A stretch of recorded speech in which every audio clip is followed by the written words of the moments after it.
बड़ी दीदी का चेहरा तुरंत ठंडा पड़ गया। उन्होंने हाथ में पकड़ा कॉफी कप जोर से टेबल पर पटका। वो घबराकर सिर उठाने लगा। तभी अंदर आया फाइनेंस डिपार्टमेंट का मैनेजर भी डर गया। प्रेसिडेंट चेन, कोई प्रॉब्लम है क्या? बड़ी दीदी ने शांत आवाज में कहा।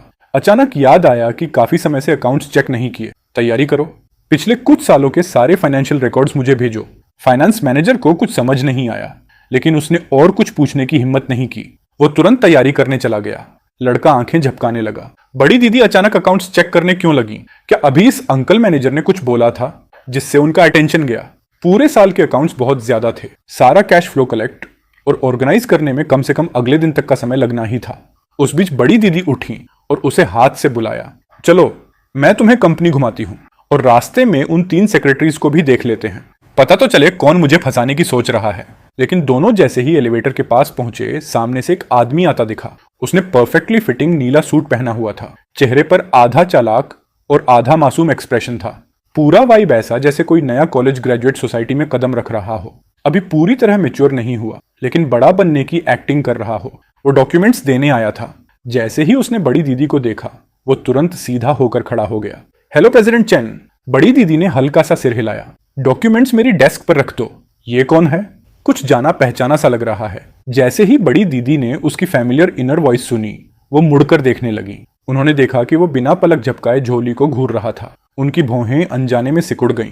जोली एक अनाथ था जिसे दादाजी की चैरिटी सपोर्ट करती थी। यहां तक कि जब बड़ी दीदी ने यूनिवर्सिटी ज्वाइन की और चेन ग्रुप संभाल लिया, तब भी उन्होंने उसकी मदद बंद नहीं की।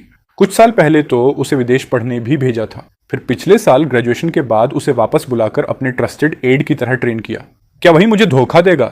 नहीं, ऐसा नहीं हो सकता। सिर्फ 1 मिनट के अंदर बड़ी दीदी के दिमाग में काउंटलेस कॉन्स्पिरेसी थ्योरीज घूम गईं, लेकिन बाहर से वो बिल्कुल काम रही। उन्होंने परिचय करवाया। ये जोली है, मेरा सेक्रेटरी। और ये मेरा छोटा भाई चेन फैन। जोली थोड़ा सावधानी से बोला, हेलो यंग मास्टर। उसने भी बड़े कॉन्फिडेंस से जवाब दिया।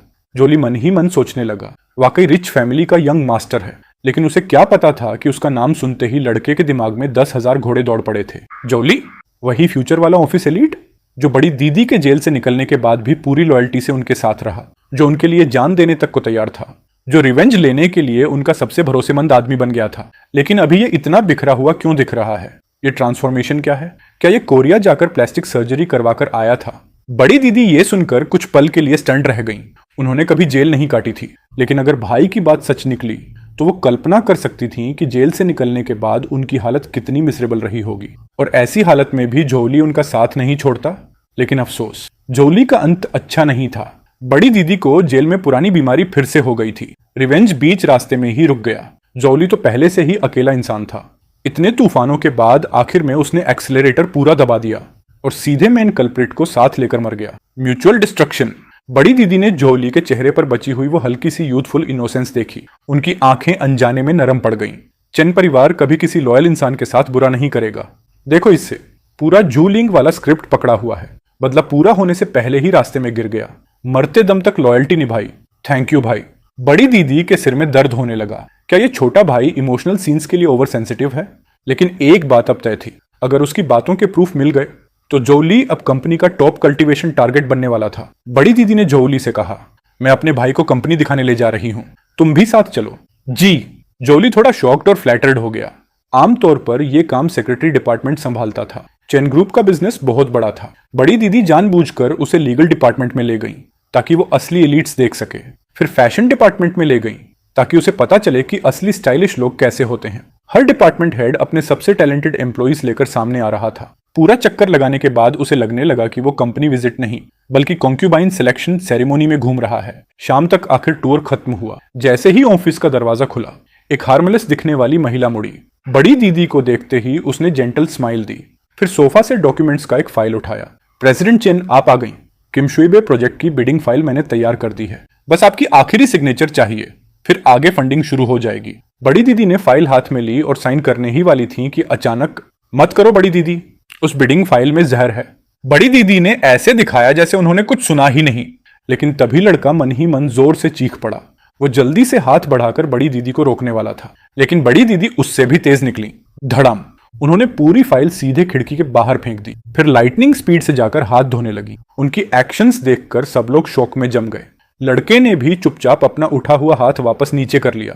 वॉशरूम से बाहर आकर बड़ी दीदी ने आराम से टिश्यू से हाथ पोंछे। अभी उस फाइल पर मुझे एक कीड़ा दिखा। मैं डर गई थी, बस नेचुरल रिएक्शन था। सेक्रेटरी शू ने यह सुनते ही चुपके से राहत की सांस ली।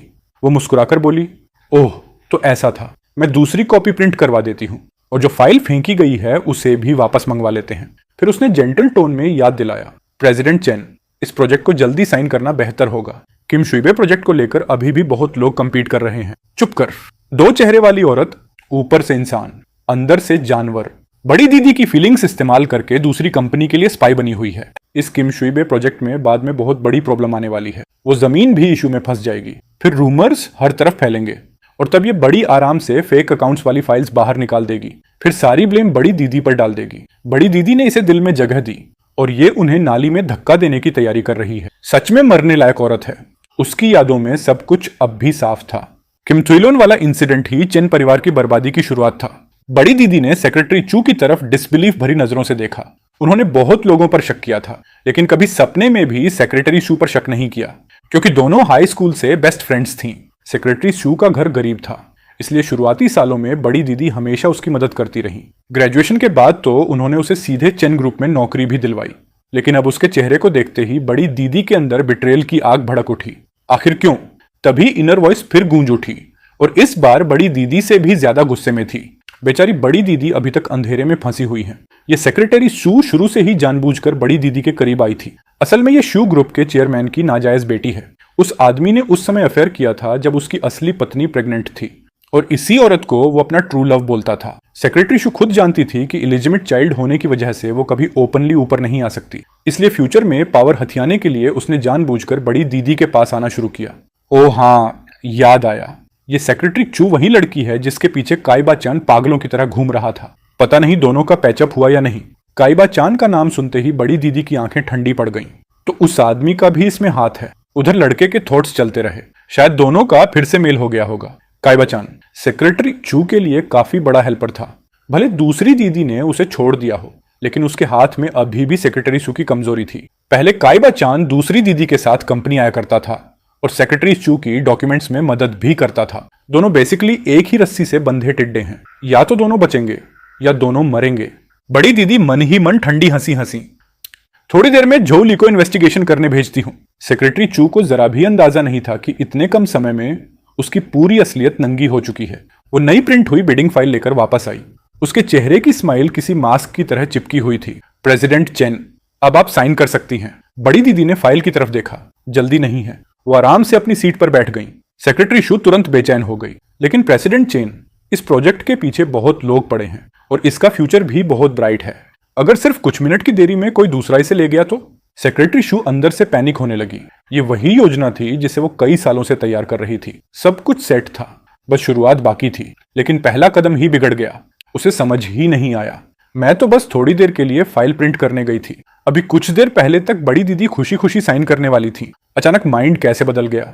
बड़ी दीदी ने जोली के लाए कॉफी का घूंट लिया, फिर आराम से बोली, अगर कोई चीज छिन जाए तो समझ लो वो हमारी किस्मत में थी ही नहीं। जो डेस्टिनी में होता है वो खुद मिल जाता है, जो नहीं होता उसे फोर्स नहीं करना चाहिए। सेक्रेटरी शू ने भारी चेहरा बनाकर कहा, लेकिन मैंने पार्टनर्स से बात कर ली है। आज दोपहर अप्रूवल फाइल सबमिट होनी थी। अगर नहीं किया तो यह कॉन्ट्रैक्ट वायलेशन माना जाएगा। चेन ग्रुप की रेपुटेशन पर भी असर पड़ेगा। बड़ी दीदी ने कप नीचे रखा। वो तो आसान है, पार्टनर साइड को बोल देना कि काम के बीच पता चला बॉयफ्रेंड चीटिंग कर रहा है, तो चीटिंग पकड़ने चली गई थी। लड़का मन ही मन हंसी रोक नहीं पा रहा था। पिछले जन्म में बड़ी दीदी शायद पांडा रही होंगी। इतनी ब्लैक बेलीड कैसे हो सकती हैं? सेक्रेटरी शू के होंठ फड़क गए। प्रेसिडेंट चेन, मजाक मत कीजिए, उधर वाले सच में जल्दी में हैं। बड़ी दीदी ने अचानक ठंडी आवाज में पूछा, लिटिल शू, हमें एक दूसरे को जानते कितना समय हो गया? सेक्रेटरी शू इस अचानक मूव से डर गई। उसकी आंखें हल्का सा बचने लगीं। लगभग 10 साल। हाँ, पूरे 10 साल। बड़ी दीदी शीशे की खिड़की की तरफ देखने लगी, जैसे कोई पुरानी बात याद कर रही हो। 10 साल बहुत लंबा समय होता है, इतना कि इंसान पूरी तरह बदल जाए। लेकिन हो सकता है मैं कभी किसी को सच में समझ ही ना पाई। सेक्रेटरी शू का दिल धक से रह गया। ये क्या मतलब था? उसने चुपके से बड़ी दीदी को ऑब्जर्व किया, लेकिन सामने वाली हमेशा की तरह काम थी। पूरे शरीर से वही कोल्ड ब्लडेड बिजनेस क्वीन वाली ओरा निकल रही थी। बड़ी दीदी ने शांत आवाज में कहा, प्रोजेक्ट की जल्दी नहीं है। किम शुइबे की बिडिंग मैं बाद में डिसाइड करूंगी। मेरे पास अभी कुछ और काम है। वैसे भी बिडिंग परसों है ना? अभी टाइम है। जी, प्रेसिडेंट चेन। सेक्रेटरी चू अंदर से पूरी तरह उलझ चुकी थी, लेकिन गिल्ट की वजह से वो और ज्यादा प्रेशर डालने की हिम्मत नहीं कर पाई। उसके जाते हुए पीछे को देखते हुए बड़ी दीदी की आंखें गहरी हो गईं। अगर कल इन्वेस्टिगेशन में सच में सेक्रेटरी चू की फेक अकाउंट्स वाली बात निकल आई तो बड़ी दीदी उसे कभी चैन से जीने नहीं देंगी। हाँ, वो उसे जेल नहीं भेजेंगी, क्योंकि उनके हिसाब से जेल के बाहर ऐसी जिंदगी जीना जहां इंसान मर भी ना सके और जी भी ना सके, वही असली सजा होती है। उस रात विला की तीसरी मंजिल के आखिर में बने स्टडी रूम में बड़ी दीदी ने दादा